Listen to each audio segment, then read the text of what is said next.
So Feminist Frequency has put a lot of work and research into her latest video of tropes versus women. Each video in this new series will be between 10 and 20 minutes long, with well-researched, in-depth analysis. Indeed, Anita told us just how seriously she would take the research on this video. As you might imagine, this project requires an enormous amount of research. Using her skills as a pop culture critic. As a pop culture critic, now, I'm a pop culture critic, I am a feminist, and I'm a woman.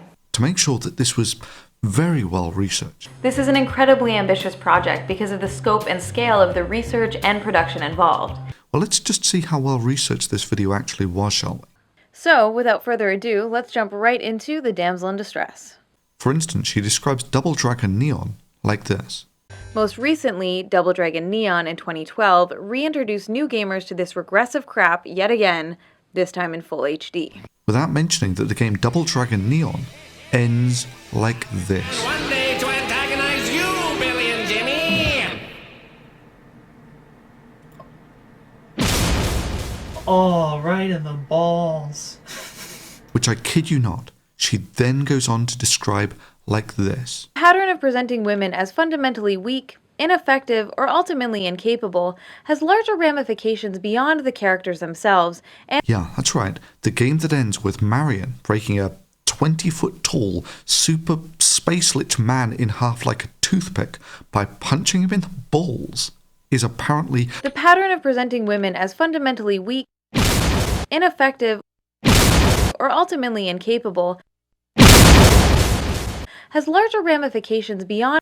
I think we're going to have a fundamental disagreement about what constitutes well-researched here, Anita. Now, this really wasn't the best damsel in distress you could have used in your first tropes versus women's video. I mean, really, did you have to start with the straw man in the title? Do you really think that tropes are specifically adversarial to women? Maybe I should title this video in a reciprocatively fair fashion. Maybe something like Feminism versus Facts. You know, not just scoring on the parody, but on the alliteration as well. But like I say, Feminist Frequency's ability to find patterns that don't exist is rivaled only by her ability to miss the most important and bloody obvious pattern of all. These games were not made to keep feminists happy. These games were not designed to subjugate women. These games were designed to be fun to play and thereby make a profit for the designer. And this is the point that seems to have completely eluded Feminist Frequency during her 20-minute analysis. And yeah, this does mean that in the case of the original Double Dragon, that if you've only got about 7 seconds to explain the plot, trust me, 7 seconds, I timed it, then the characters are obviously going to tend to be fairly one-dimensional and the storylines simple. The damsel in distress, of course, is just one of the simple storylines you can set up very easily. Why? Because most people in healthy relationships care for each other and are therefore immediately willing to make significant sacrifices for their loved ones. Indeed, the very fact that they're willing to make such sacrifices does not show that you are thinking of your partner as the ball in the game of patriarchy. I've heard it said that in the game of patriarchy, women are not the opposing team, they are the ball. But is in fact a token of how much you care about them.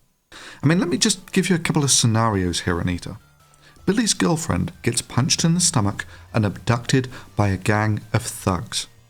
Which of the following options defines the healthier relationship? That he immediately sets out risking his own safety to try and protect his loved ones, or that he decides she's a grown adult and can look after herself, and then goes home to polish his car? 1970 Pontiac Firebird, the car I've always wanted and now I have it.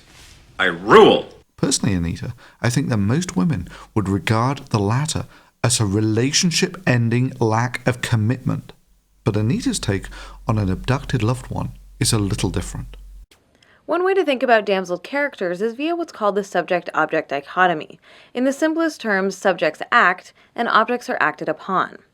The subject is the protagonist, the one who the story is centered on, and the one doing most of the action. So the damsel trope typically makes men the subject of narratives, while relegating women to the role of object. This is a form of objectification because as objects, damseled women are being acted upon, most often becoming or reduced to a prize to be won, a treasure to be found, or a goal to be achieved. Or a loved one to be helped. I mean, Jesus, girl, you are one sick puppy. So in your mind, if my girlfriend gets abducted, I can't want to protect her or to keep her safe without turning her into an object. While relegating women to the role of object. This is a form of objectification because as objects, damseled women are being acted upon. I mean, damn, I thought I was cold. But that's inhuman. I mean, even the raptors in Jurassic Park showed more empathy than that. I mean, really, by your feminist reasoning here, hospitals, the places where patients come to be acted on, are actually objectification centres where people are turned into merely objects to be acted on. And doctors, they're not medical help providers, they're the biggest objectifiers of all. Or the police, when someone gets abducted, are the police now to sit idly by because they can't help without turning the abductee into an object?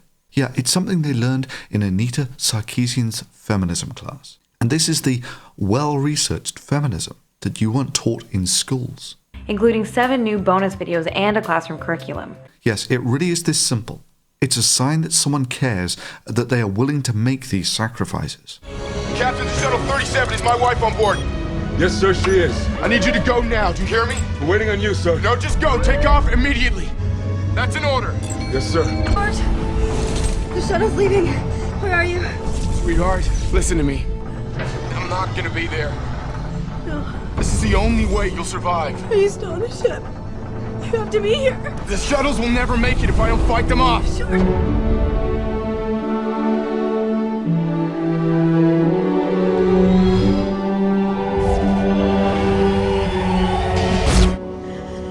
George, you should be here. Impact alert. What are we gonna call him? We can name him after your father. Tiberius? You kidding me? No, that's the worst. Let's name him after your dad. Let's call him Jim. Sweetheart, can you hear me? I love you so much. I love you. This is a concept powerfully understood by almost anyone with a sense of human empathy. Now sure, you can overanalyze this till you come out with your desired conclusions, like how selfish George was to rob his pregnant wife of a sense of agency by acting on her and turning her into an object in the game of patriarchy. But your game not only displays an inhuman lack of empathy, it's facile. Look, I'm going to use this exact scene that you take from Dragon's Lair in your Damsel in Distress video and use my well-researched pop culture critic skills to come up with a similarly bogus conclusion to yours. Have you ever noticed how men in games almost always fall into one of a few stereotypes or cliches? We have to remember that this regressive sexism is turning men into one-dimensional, clueless objects incapable of solving even the simplest of problems like cages are locked with keys. The cage is locked with a key. Without the cerebral intervention and puppeteering from an intellectually manipulative woman, it's simply turning men into barely house-trained Neanderthal objects for the purpose of doing the dangerous work for a woman. I'm starting to feel bad. Like, I love my girlfriend, Marion, but like, these guys didn't actually do anything. We have to understand that such derogatory stereotypes are detrimental to our society and our cultural ecosystem. But to see really how much this regressive crap degrades men, you only have to compare how many ways there are for the princess to die in this game versus the knight. That's right, the whole game is one purpose-built giant death trap for the man. And where if by some miracle he survives, he wins the honour of being puppeteered as an object by the princess. Or, for that matter, let's compare how many coherent sentences either can offer. The knight's only dialogue in this entire game is screams and muffled screams as he's killed over and over and over again. Why couldn't he be a thinking hero who talks to the dragon and thoughtfully negotiates a mutually agreeable settlement? Why does this game have to dehumanize the man by making his only course of action killing things? I mean, you say as much in your own video. Yes, it's the beat-em-up trope being used here to propagate the socially harmful myth that men are unthinking psychopaths who can only solve problems by beating them up or killing them. You watch this media, and yet you fail to see the blatantly misandric elements in this game. Like this woman punching a man as spitefully as she can in his sexually reproductive organs. It's a deeply symbolic gesture of how much these games despise men by causing them as much pain as possible while simultaneously stopping them from reproducing. Oh, right in the balls. How simple do you need this hatred of men in these games to be? Now, I'm not saying that all games that employ such tropes are automatically trying to reinforce and amplify the socially harmful stereotypes that men are easily controlled, brainless fighting troglodytes. But this does help to normalize extremely toxic, patronizing, and demeaning attitudes about men. But like I say, you can overanalyze this at your leisure until you can parlay it into whatever desired conclusions you want. But it won't change the real fact of why these games are like they are. Because they serve a market. It's basically the same reason there are always beauty magazines. Because they serve a market. And it's the same reason that you in your videos wear lipstick, eyeliner, nail varnish, and those big girly earrings. It's not because you've made this conscious decision that women are naturally too ugly and unappealing and therefore need to use these appearance-enhancing cosmetics. Although I'm pretty certain that if a certain pop culture critic feminist were to be researching and analysing your very video, she would happily bundle you into one of a few stereotypical women in the media, concluding that you have simply become a chill girl and sister punisher by donning the Barbie pink bondage shackles of patriarchal expectation by adorning yourself with attention-grabbing trinkets and by painting your face to resemble mild arousal. Trust me, it would be just as trivial to paint you into the role of the willing servant of this non-existent scheming patriarchy as it was for you to parlay the damsel in distress into a systematic attempt to subjugate women. No, you, like they, serve a market. The market you serve is telling feminists that they are oppressed. If you really thought there was a market for these feminist games, why not do the empowered woman thing and lead by example and design and market these games successfully yourself? I suspect that you know full well that the reason these feminist games don't exist is not because the patriarchy is conspiring against you. It's simply because there's not a market for them. Look, let's be honest. We both know the free market doesn't care what your ideology is. It only cares if it will turn a profit. Yeah, what you're proposing is not viable. And this is why you've shown this masterly reluctance to cash in on this gold mine of feminist gaming that you think is out there. And this is the fundamental reason why you are a critic and not a creator. I mean, why take the risk of making a game that will almost certainly be an expensive failure when you have this guaranteed market of selling the idea that you are being systematically oppressed by the patriarchy to feminists? But the sad thing is, even if they did make this game exactly as you wanted, you know, like that game that you were lamenting at the beginning of your video. The game was to star a 16-year-old hero named Crystal as one of two playable protagonists. She was tasked with traveling through time, fighting prehistoric monsters with her magical staff, and saving the world. She was strong, she was capable, and she was heroic. And who might you be, animal girl? My name is Crystal! Pretty cool, right? Well, it would have been, except the game never got released. And it's a good thing it was never released too, because if it had been, it would have simply helped to reinforce sexist and downright misogynist ideas about women. You see, if your comprehensive research had included the master's thesis of the feminist Anita Sarkeesian. Oh.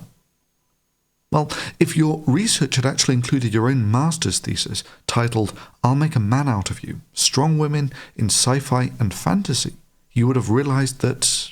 I'll let this guy explain.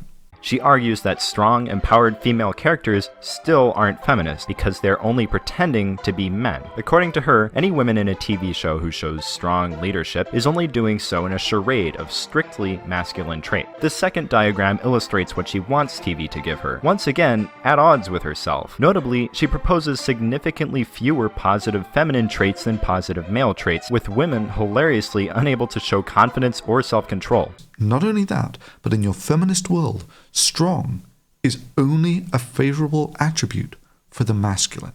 She was strong, she was strong, she was strong. This is just what it's like to play this game of constantly moving goalposts with this sort of feminism. It doesn't matter what the game that's made is. The conclusion will always be. Games tend to reinforce and amplify sexist and downright misogynist ideas about women. However, the part in your video where you go from finding patterns that don't exist to La La Land is here. The belief that women are somehow a naturally weaker gender is a deeply ingrained socially constructed myth, which of course is completely false. But the notion is reinforced and perpetuated when women are continuously portrayed as frail, fragile, and vulnerable creatures. Bullshit. You see, we are part of a sexually dimorphic species. That is, males and females tend to have different physical characteristics. Look, the reason that we divide the Olympics up by sex is not because we are inherently sexist. It's because men and women tend to have different traits. On average, in the upper body strength, it's almost 50% difference. Oh, come on, tell me again how this is really a myth. The belief that women are somehow a naturally weaker gender is a deeply ingrained socially constructed myth, which of course is completely false. And I've not seen the study yet, but I'm going to go out there on a limb and predict that there will be no correlation whatsoever between the number of damsel in distress video games and the ensemble differences in the upper body strength between men and women. However, many who take a few seconds to read the wiki page on sexual dimorphism in humans might come across this, where someone seems to be suggesting exactly that. The smaller differences in the lower body strength may be due to the fact that, during childhood, both males and females frequently exercise their leg muscles during activities like running and walking and playing. Males, however, are socially pressured to enhance their upper body muscles, leading to a wider difference in the upper body strength. But this is the cute thing, when you actually take a closer look at those references, and you find this. The Gender and Science Reader brings together the key writings of leading scholars and provides a comprehensive feminist analysis of the nature and practice of science. And just take that to heart for a second. A feminist analysis. Not an objective analysis, not a scientific analysis, a feminist analysis. Now let's compare that to some of the other studies, like one study of muscle strength in the elbows and knees in 45 and older males and females found the strength of females to range from 42 to 63% of male strength. Another study found that men have significantly higher hand grip strength than women, even when comparing untrained men with female athletes. And both of those are from peer-reviewed scientific journals. I think I'm almost to the point where I can track down the difference between objective scientific research and feminist research. As you might imagine, this project requires an enormous amount of research. I'm now also firmly of the opinion that one of these has a place to be taught in schools, and the other doesn't. I also note in passing, Anita, that you have disabled comments and ratings on your video, which has become the standard line for people on YouTube who peddle bullshit that cannot stand up to public scrutiny. I also note the reason you say you're doing this is a claim of victimhood. But let me offer an alternative suggestion. The pushback you get might mention that you're a woman. I'm a woman. But it's not because you're a woman. The pushback that you get might mention that you're a feminist. I am a feminist. But it's not because you're a feminist. Now, the reason you get this pushback, as I hope this video has amply explained, is because what you say is bollocks. Now, I'm a pop culture critic.